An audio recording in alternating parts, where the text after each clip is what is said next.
unhappy with Elon Musk and the government cuts made through the Department of Government Efficiency. From Toronto to Berlin to Seoul, Tesla showrooms are under siege. Starlink contracts are being torn up, and Elon Musk, the once untouchable tech titan, is watching his empire crumble in real time. It started with Canada's brutal 100% tariff. Then came France, then Germany. And now, workers, governments, and former allies are turning against him. This wasn't a business downturn.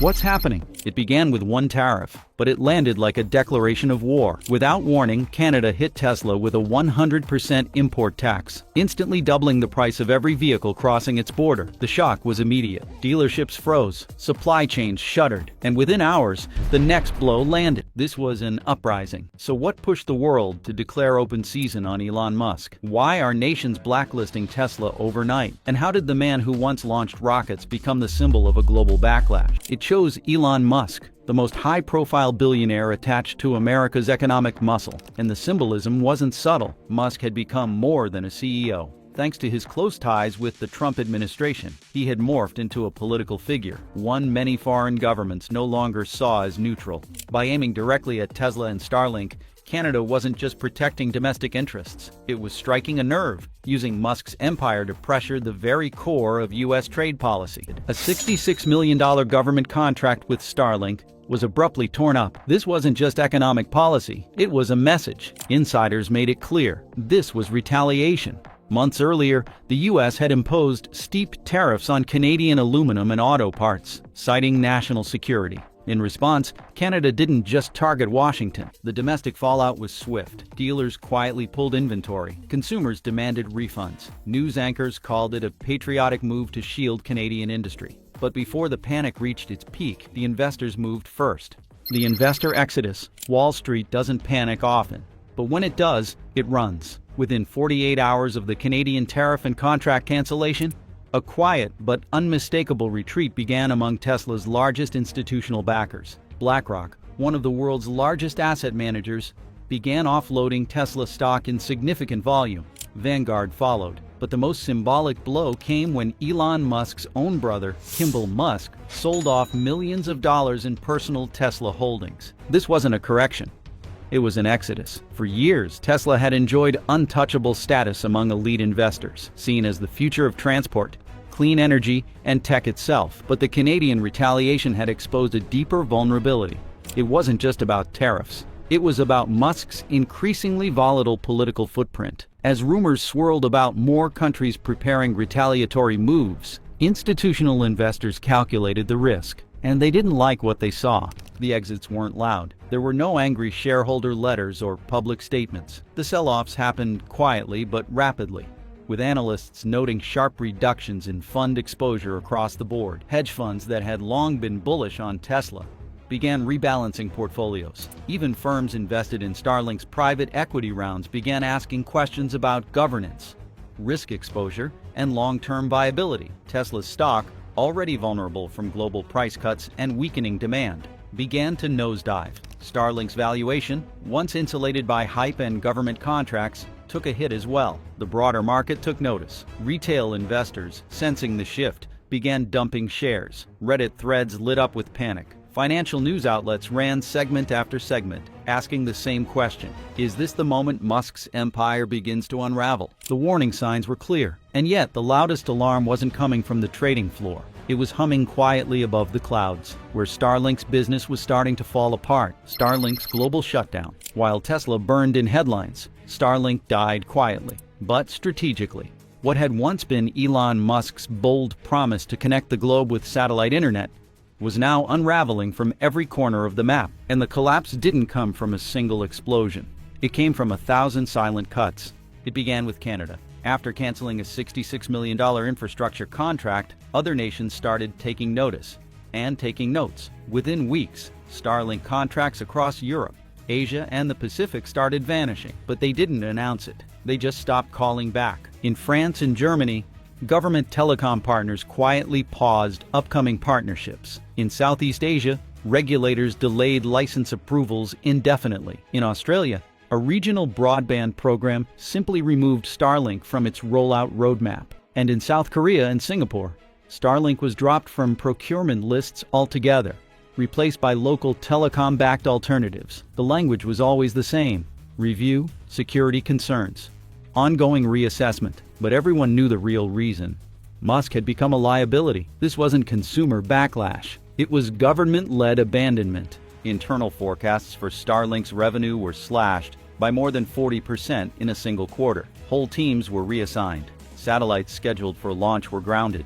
In some markets, entire deployment grids were mothballed. What was once SpaceX's most promising cash cow had turned into diplomatic poison. And the worst part, there were no protests, no headlines, no viral clips, just silence. By the time Starlink's failure became visible to the public, it wasn't about saving it. It was about burying it. And yet, even as Starlink was bleeding from behind the curtain, the most brutal numbers were coming from Musk's crown jewel, Tesla itself. We did the digging, sorted the facts, and built this video so you don't have to. That's worth a subscribe, right?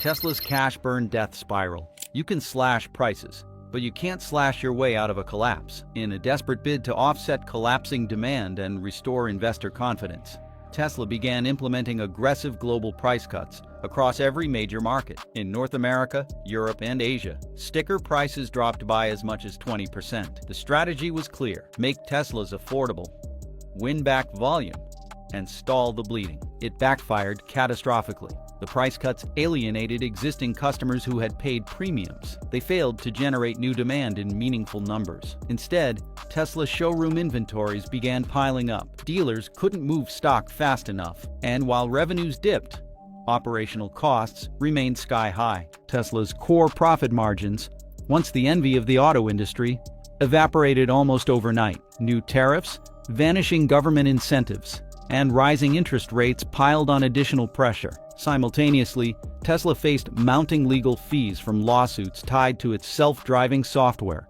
production delays, and regulatory fines. Cash reserves, once robust, began shrinking at an alarming pace. Behind the scenes, morale plummeted. Suppliers went unpaid. Expansion plans in Texas and Germany hit budget walls. Internal emails revealed panic over runway estimates, how long the company could sustain operations without a fresh injection of capital. And just when it seemed like the company might stabilize, the ripple effects from Starlink's collapse reached Tesla's books. Musk had once used Starlink's private equity wins to shore up Tesla's liquidity. That option was now gone. The vicious cycle tightened. Lower prices led to lower margins, which triggered lower confidence, which crushed stock value, which terrified suppliers, which stalled operations, and the spiral deepened. Musk's empire wasn't just losing money, it was losing control. And while Canada made the first move, it was Europe that threw the first punch. Europe turns violent. At first, it was graffiti, a few scrawled messages outside a Tesla showroom in Paris. Then protesters blocked the entrance to the Gigafactory in Berlin. Within a week, it escalated into full-on chaos. Demonstrators shattered showroom windows, overturned display vehicles, and in one now viral incident, set fire to an entire dealership in Lyon. Europe wasn't just rejecting Elon Musk, it was ejecting him. The violence wasn't spontaneous. It was a symptom of years of growing frustration. Musk's flirtations with far-right political parties in Europe had already drawn scorn. His vocal support for Donald Trump and opposition to environmental labor movements enraged younger European voters. When Musk publicly praised members of the Alternative for Germany party, it was the final straw. European governments responded swiftly, not to protect Musk, but to finish what the public had started. France suspended all electric vehicle subsidies for Tesla models, citing safety review procedures. Germany rewrote subsidy guidelines, making only EU-manufactured EVs eligible for federal support. The result was instantaneous. Tesla sales dropped by more than 50% across Western Europe in less than a month. But the damage extended beyond sales. Political silence from Brussels sent a message: we will not interfere. Tesla became an open target. Activists spray-painted supercharger stations with anti-American slogans. In Amsterdam, hundreds marched through the city carrying signs that read, "No billionaires in a green future." What made this backlash unique wasn't just its fury, it was the coordination. Labor unions, environmental groups, student activists, and rival automakers all joined forces. Tesla was no longer a disruptive innovator. It was now viewed as an invader, a symbol of unchecked greed wrapped in greenwashed marketing. Elon Musk, once cheered in European tech circles, was now a pariah. As showrooms smoldered and contracts dried up, it became clear Europe was done negotiating. They weren't debating tariffs, they were pulling the plug. And across the globe, a quieter but even more strategic operation was unfolding in Beijing. China closes the door. Tesla once considered China its crown jewel. Its Shanghai Gigafactory was the centerpiece of Musk's global supply chain. China had provided subsidies, fast-tracked permits, and even allowed full foreign ownership, a rare concession. But by early 2025, that relationship turned ice cold. It started with silence. Government officials stopped returning calls. Subsidy payouts were delayed. Then came a wave of new compliance regulations. Tesla was told to retrofit all vehicles with domestically approved software. Reports emerged that national security agencies were investigating Tesla's data handling policies. Then came the final blow. The Ministry of Commerce removed Tesla from China's list of approved government procurement vendors. This move barred Tesla from selling vehicles to state-owned enterprises, schools, and military contractors. In a country where government contracts drive billions in revenue, it was a financial death sentence. Beijing had decided to bet on its own champions: BYD, NIO, and XPENG. Musk's increasingly political persona, especially his alignment with Donald Trump, had made Tesla a liability. China didn't just want to punish Musk, it wanted to replace him. And it did. Almost overnight, BYD began absorbing Tesla's market share. State media outlets ran documentaries praising independent Chinese innovation. Tesla vehicles were portrayed as foreign security risks. The narrative shifted from admiration to suspicion. Musk, who once called China the future of EVs, was now unwelcome. Factory expansion plans were quietly shelved. Shipments were delayed at ports. Rumors swirled of new taxes on foreign electric vehicles. Tesla's golden era in China had ended, not with a bang, but with erasure. And as the Chinese curtain fell on Tesla, the next betrayal was more than ideological. It was technological. The self-driving fraud. Tesla had long claimed it was on the brink of delivering full self-driving vehicles. Elon Musk repeatedly assured the public that Tesla owners would soon be able to summon their cars from anywhere, sleep during long drives, and even rent out their vehicles as autonomous taxis. Those promises fueled investor excitement, drove up valuations, and convinced thousands of customers to pay thousands of dollars up front for full self-driving packages. But none of it came true. As years passed and deadlines slipped, the truth became harder to ignore. Crashes involving Tesla's autonomous systems made headlines. Fatalities sparked outrage. And inside the company, leaks began to surface. Engineers warned that the software was deeply flawed. Whistleblowers shared emails showing Musk had been informed of safety risks, but insisted on public demos anyway. By 2024, federal investigations were underway. The Department of Justice, along with the National Highway Traffic Safety Administration, launched probes into Tesla's marketing practices and software reliability. Internal documents revealed that even senior Tesla developers had raised red flags. In one internal memo, a top engineer wrote, "This system is nowhere near safe for release." The legal fallout was swift. Class action lawsuits piled up. Families of crash victims sued the company for deceptive advertising. Consumer protection agencies from California to Germany joined the regulatory onslaught. By the time the dust settled, Tesla was not just facing fines, it was facing potential criminal charges. Musk, in classic fashion, tried to deflect. He blamed regulators, legacy media, and even pedestrians. But the damage was done. The one promise that separated Tesla from every other automaker, true autonomy, had not just failed, it had put lives at risk. The technology Musk had built his reputation on turned out to be a mirage. And then came the Cybertruck, a product launch that should have redeemed Tesla's image. Instead, it buried it deeper. The Cybertruck catastrophe. When Elon Musk unveiled the Cybertruck, it was hailed as a design revolution. Bold, angular, and built from supposedly bulletproof stainless steel, it looked like nothing else on the road. The launch event, however, quickly went off the rails when a window shattered during a live demonstration. A moment replayed across the internet for months. Still, pre-orders rolled in. Consumers were curious. Enthusiasts were hopeful. But as years passed and production delays mounted, optimism faded.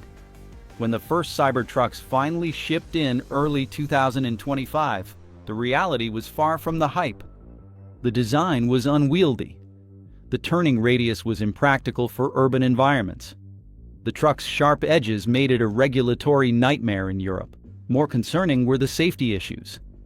Crash test data leaked by a third-party lab showed the vehicle performed poorly in several key metrics. Software bugs plagued the vehicle's control systems, and early owners reported everything from steering malfunctions to incomplete safety features. But what truly sealed the Cybertruck's fate was its price. Originally pitched as a revolutionary affordable electric truck, the final model landed at nearly double the promised cost. Buyers felt misled. Reviewers were ruthless. Headlines declared the Cybertruck a flop. On social media, it was mercilessly mocked. From memes comparing it to dystopian props to viral videos of clunky parking fails. Tesla had spent years promising the future. The Cybertruck made that future look like a joke. And while customers laughed and critics jeered, inside Tesla's factories, a very different collapse was unfolding. The employee exodus. Tesla had long demanded total devotion from its employees. From production line workers in Fremont and Berlin to software engineers in Palo Alto, the company was known for its brutal hours, relentless pace, and intense pressure. For years, employees put up with it because they believed in the mission. But that belief was cracking. As Tesla's reputation eroded and its finances faltered, internal morale collapsed. In late 2024, Tesla began quietly laying off staff. What started as a cost-cutting measure soon ballooned into mass downsizing. Entire departments were gutted. High-performing employees were let go with minimal notice. The layoffs weren't strategic, they were panicked.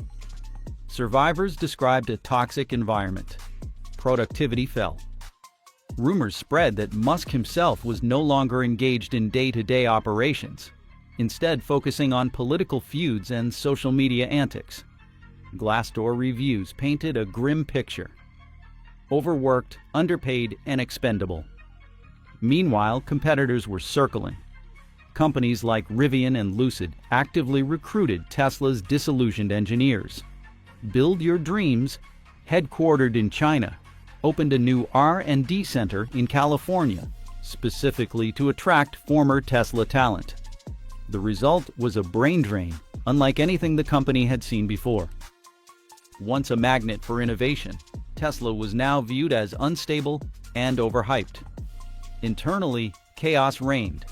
Project deadlines slipped, quality control faltered. And worst of all, the people who had once proudly worn the Tesla badge were now leading the next wave of competition. Tesla wasn't just losing the war outside, it was losing the war within.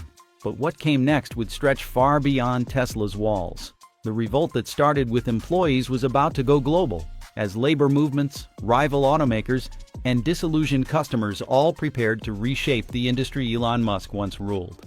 Rivals take over. In the immediate aftermath of Tesla's collapse, a shift occurred so rapidly it caught even industry insiders off guard.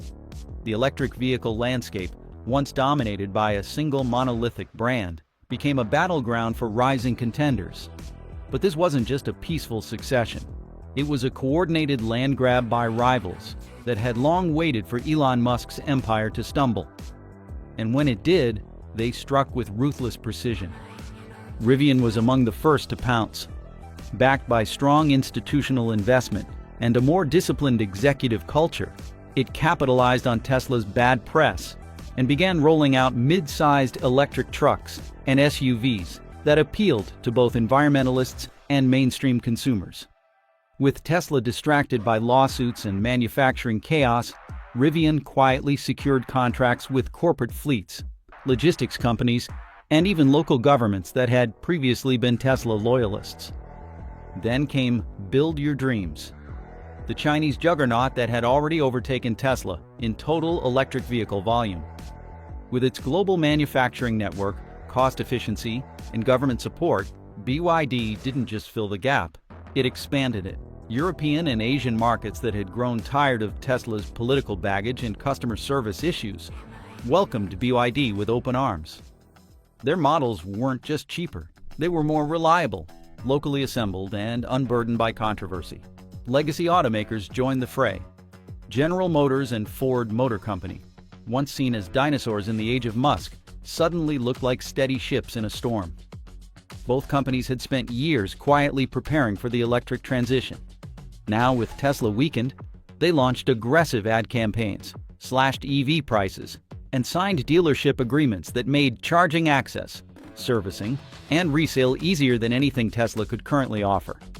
The media began calling it the second electric boom, but this time without Elon Musk. The entire industry realigned. Charging networks, once exclusive to Tesla, opened up under regulatory pressure. State and municipal fleet contracts that had favored Tesla were rewritten to include newer players. And with Starlink fading from relevance, telecom companies seized the moment to roll out their own satellite constellations in coordination with Europe and Canada. In a matter of months, the story had flipped. Tesla and Starlink were no longer considered pioneers. They were liabilities. And in their absence, a new class of industrial titans rose. Faster, cleaner, and more politically neutral. But while corporate rivals absorbed Musk's market share, a much older force was preparing to strike back. Not to claim customers, but to reclaim dignity. The union revolt. The day Elon Musk lost control of the narrative was the day labor organizers gained theirs. For over a decade, Musk had built his companies on the backs of thousands of underpaid, overworked engineers, line workers, coders, and factory hands, all while aggressively fighting unionization at every turn. His disdain for labor movements wasn't subtle. From anti-union tweets to abrupt firings, Musk had cast organized labor as the enemy of innovation. But innovation had collapsed. And that vacuum didn't just invite competitors, it awakened the workers. At former Tesla factories across California, Texas, and Nevada, a wave of organizing surged. United Auto Workers and other major unions launched sweeping campaigns to protect remaining workers, fight for back pay, and demand independent oversight of layoffs and safety violations. Many of these factories had once been hailed as marvels of automation. Now they became the front lines of a labor war that had waited years to begin. In Europe, solidarity spread faster than expected. German and French labor unions, long frustrated with Tesla's disregard for local labor standards, formally allied with American counterparts. Their goal wasn't just justice for Tesla workers. It was to set a precedent, and they succeeded. Labor laws in the European Union were revised within months to require any foreign automaker operating on the continent to comply with union transparency standards, effectively locking Tesla out unless it agreed to long-denied worker protections. But it didn't stop at Tesla. Starlink's ground crews, installation technicians, and call center employees had endured years of brutal hours, low pay, and surveillance. With the company in free fall, they fought back too, filing class action lawsuits, going on strike, and demanding accountability. It was as if the collapse of Elon Musk's empire gave workers across the tech and automotive sectors permission to say, no more. The result was historic. In the United States, Congress passed the Clean Labor Accountability Act, linking tax credits for electric and clean tech companies to their treatment of workers. In Canada, provinces launched their own versions of pro-union incentive programs. And across the global south, where many of Starlink's operations were being outsourced, new international labor pacts began to emerge. The Musk downfall didn't just empower unions, it redefined them. And just as workers reclaimed their power, consumers made their final decision. The consumer walkout, the political scandals, product failures, and Musk's growing association with authoritarian figures flipped Tesla from aspirational to radioactive almost overnight. It wasn't about affordability anymore. It was about identity. Young progressives removed Tesla bumper stickers. Tech workers no longer bragged about their Model 3s. Influencers and early adopters purged the brand from their content. In coastal cities like San Francisco, Seattle, and Boston, where Tesla had once ruled, the brand became a punchline. Resale values plummeted. Google searches for how to remove Tesla logos spiked. Even customers who loved their cars felt the social weight of association shift from pride to shame. Starlink users followed suit. Subscription cancellations weren't driven by outages or speed. They were driven by principle. Customers no longer wanted their monthly bills tied to Musk's crumbling ideology. And when survey data revealed that trust in Tesla had dropped by over 60% among consumers under the age of 40, it became clear this wasn't a bump. It was a walkout. Retailers pulled branded merchandise. Apps removed integrations. Even EV charging stations in liberal districts began obscuring Tesla logos on shared infrastructure. For a man whose empire thrived on brand charisma, this wasn't just a problem. It was extinction, the end of the empire. By the time Tesla and Starlink reached the final stage of collapse, there were no headlines left to soften the blow. Analysts no longer argued over whether they could recover. The only question left was how fast the market would replace them. Internally, both companies faced irreparable damage. Cash reserves dwindled.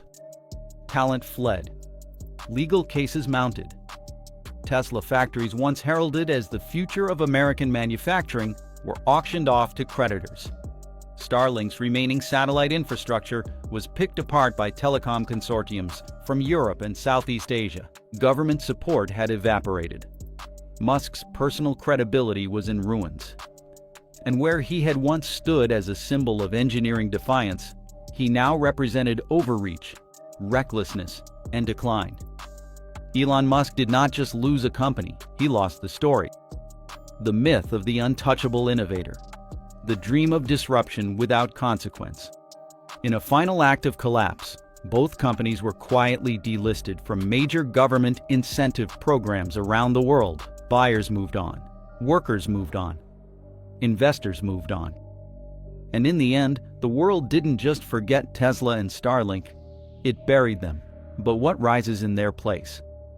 The race for the post-Musk future has already begun. Elon Musk didn't just lose control of Tesla or Starlink, he lost control of the story. And in today's world, once the narrative turns, even giants can fall overnight. So what do you think? Was this collapse inevitable, or could it have been avoided? Drop your thoughts in the comments. We read everyone, and if you want more brutally honest breakdowns like this, hit that subscribe button. The next story is even bigger.